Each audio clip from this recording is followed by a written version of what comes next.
One sunny morning, Jake went to school. He was late again. He entered the classroom. "Jake, please sit down," the teacher said. He quickly found his seat and sat down.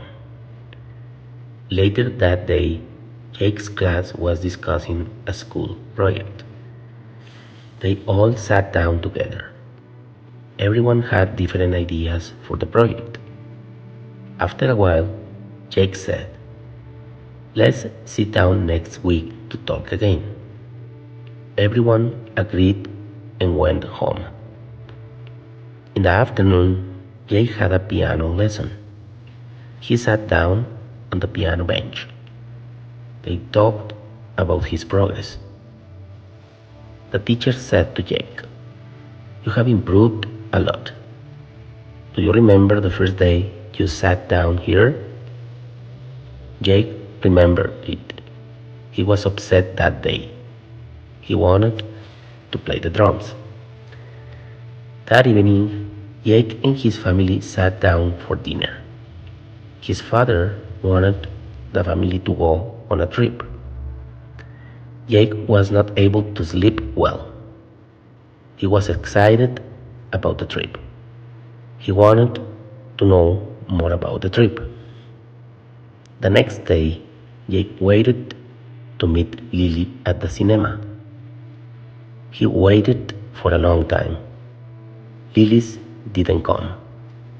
She stood him up. Jake felt sad.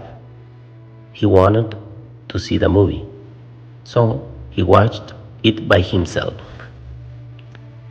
In the movie, a character stood up for his friend. It was a difficult situation. Jake thought about his older sister. She always stood up for him. She was always courageous for him. The movie ended. Jake stood up from his seat. He turned and saw a beautiful girl. She looked at Jake. She smiled and stood up. They said hi to each other. They talked to each other in the lobby. Then Jake walked her to the bus.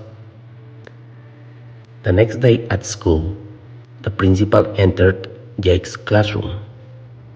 Everyone stood up, then sat down. The principal made an announcement. The school was going to visit a farm. Everyone stood up and clapped. At dinner, his dad stood up. "Let's plan our trip together. Where do you want to go?" Everyone had a different idea. That night, Jake laid in bed. He thought about different cities to visit. He was so excited again, but finally, he fell asleep.